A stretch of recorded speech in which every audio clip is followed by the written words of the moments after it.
कभी सोचा है कि एक भूखी बिल्ली हमें और आपको सीखने के बारे में वो सब कुछ कैसे सिखा सकती है जो आज हम जानते हैं?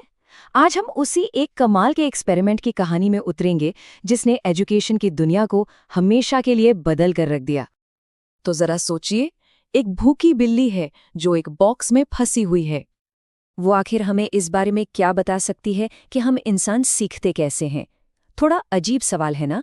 चलिए इसी पहेली को सुलझाते हैं और देखते हैं कि हमारे दिमाग के अंदर असल में चल क्या रहा होता है। इस कहानी की शुरुआत होती है एक ऐसे एक्सपेरिमेंट से जो देखने में तो बड़ा सिंपल लगता है, पर असल में काफी गहरा है। इसका नाम है द पजल बॉक्स एक्सपेरिमेंट। जरा कल्पना कीजिए, एक भूखी बिल्ली है, उसे एक लकड़ी के बॉक्स में बंद कर दिया गया है और ठीक बाहर एक मछली का टुकड़ा रखा है जिसकी खुशबू उसे पागल कर रही है। दरवाजा बंद है और बाहर निकलने का सिर्फ एक ही रास्ता है, एक छिपा हुआ लीवर। अब ऐसी हालत में बिल्ली करेगी क्या? अब देखिए, बिल्ली जो भी करती है ना, इधर उधर हाथ पैर मारना, वो सिर्फ बेचैनी नहीं है। ये असल में लर्निंग का एक पूरा साइंटिफिक प्रोसेस है जिसे हम कहते हैं ट्रायल एंड एरर थियरी, यानी कोशिश करो और गलती से सीखो का सिद्धांत। ये पूरा प्रोसेस बेसिकली 6 आसान से स्टेप्स में होता है। स्टेप 1, ड्राइव यानी प्रेरणा। यहाँ पर ड्राइव क्या है? बिल्ली की भूख। स्टेप 2, गोल यानी लक्ष्य, मछली तक पहुंचना। स्टेप 3, ब्लॉक यानी बाधा, वो बंद दरवाजा जो बीच में आ रहा है। Step 4, random movements. इसके बाद शुरू होता है इधर उधर पंजे मारना, काटना, धक्का देना। स्टेप 5, एक्सीडेंटल सक्सेस, अचानक गलती से उसका पंजा लीवर पर पड़ जाता है। और स्टेप 6, सबसे जरूरी, सिलेक्शन। बिल्ली अब उस एक हरकत को जिसने दरवाजा खोला उसे सिलेक्ट करके याद कर लेती है। अब जरा इस चार्ट पर नजर डालिए, ये है लर्निंग का जादू इन एक्शन। पहली कोशिश में बेचारी बिल्ली को लगे पूरे 180 सेकेंड्स। 10वीं कोशिश तक ये टाइम घटकर हो गया सिर्फ 30 सेकेंड्स। और सोचिए, 20वीं कोशिश तक वो एकदम प्रो बन गई सिर्फ 5 सेकेंड में। तो इससे क्या पता चलता है? यही कि सीखना कोई अचानक से जली हुई लाइट बल्ब नहीं है, बल्कि धीरे धीरे स्टेप बाय स्टेप होने वाला प्रोसेस है। और इस कमाल के एक्सपेरिमेंट के पीछे जो शख्स थे वो थे साइकोलॉजिस्ट एडवर्ड एल थॉर्नडाइक। उनका निष्कर्ष बड़ा साफ था, सीखना कोई आहा मोमेंट नहीं होता, ये तो ग्रेजुअल है, धीरे धीरे होता है, हर कोशिश और उसके नतीजे से।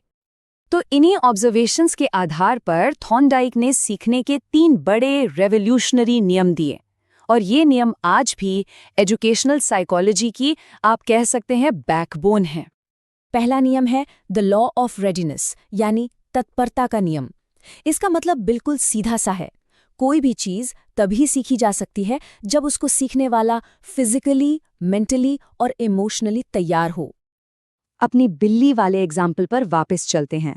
वो भूखी थी, इसलिए वो बॉक्स से निकलने का तरीका सीखने के लिए एकदम रेडी थी। लेकिन सोचिए, अगर उसका पेट भरा होता तो वो आराम से कोने में सो रही होती। उसे लीवर से, बॉक्स से कोई मतलब ही नहीं होता।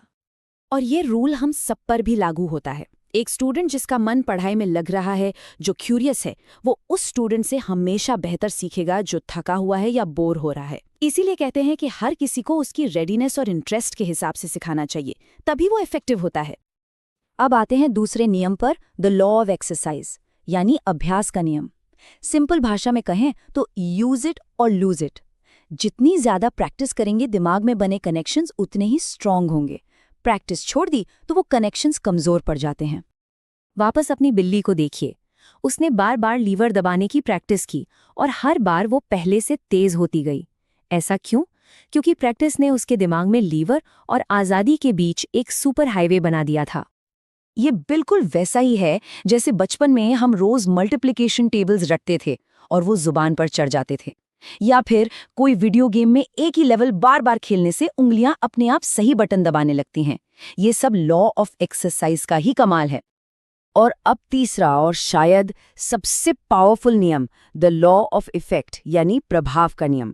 थॉर्नडाइक ने एक सिंपल सी बात कही, जिस काम का अंजाम यानी कॉन्सिक्वेंस सैटिस्फाइंग होता है, अच्छा लगता है, उस काम को हम बार बार करते हैं, और जिस काम का अंजाम बुरा होता है, एनॉइंग होता है, उससे हम दूर भागते हैं। बिल्ली ने लीवर दबाया और उसे मिला खाना। ये एक सैटिस्फाइंग आउटकम था, तो उसने क्या किया? ये काम दोहराया। लेकिन जब वो दीवारों को खरोच रही थी तो क्या हुआ? कुछ नहीं। Annoying outcome. तो उसने वो करना छोड़ दिया। बिल्कुल इसी तरह क्लासरूम में जब सही जवाब पर टीचर से तारीफ मिलती है तो वो एक रिवॉर्ड जैसा होता है और स्टूडेंट और मेहनत करता है। इनफैक्ट आजकल जो गेमिफिकेशन का ट्रेंड है ना, ऐप्स में, एजुकेशन में, वो इसी लॉ ऑफ इफेक्ट पर तो बेस्ड है। छोटे छोटे रिवॉर्ड्स मिलते हैं और हम आगे बढ़ते जाते हैं।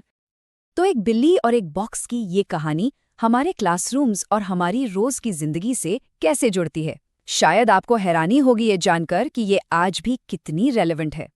थॉर्नडाइक के इस काम से हमें कुछ बहुत इंपॉर्टेंट बातें पता चली, जैसे कि सीखने के लिए मोटिवेशन सबसे जरूरी है।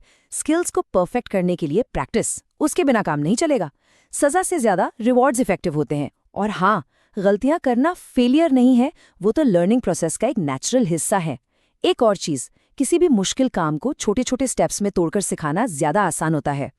और थॉर्नडाइक यहीं पर ही नहीं रुके, उन्होंने कुछ और भी प्रिंसिपल्स दिए, जैसे कि लॉ ऑफ मल्टीपल रिस्पॉन्सेज, मतलब अलग अलग सॉल्यूशंस ट्राई करना जब तक सही वाला ना मिल जाए, ठीक बिल्ली की तरह। एक था लॉ ऑफ एटीट्यूड, जिसका मतलब है कि सीखने वाले का माइंडसेट बहुत मैटर करता है। एक और है लॉ ऑफ एसोसिएटिव शिफ्टिंग, इसका मतलब है कि हम एक रिस्पॉन्स को एक नए सिग्नल से जोड़ना सीख सकते हैं। और आखिर में लॉ ऑफ बिलोंगिंगनेस, यानी जो चीजें आपस में लॉजिकली कनेक्ट होती हैं उन्हें हम ज्यादा आसानी से सीखते हैं। ये सब मिलकर लर्निंग की एक कंप्लीट पिक्चर बनाते हैं। तो सवाल ये उठता है कि 100 साल से भी पुरानी ये कहानी, ये एक्सपेरिमेंट आज हमारे लिए इम्पोर्टेंट क्यों है?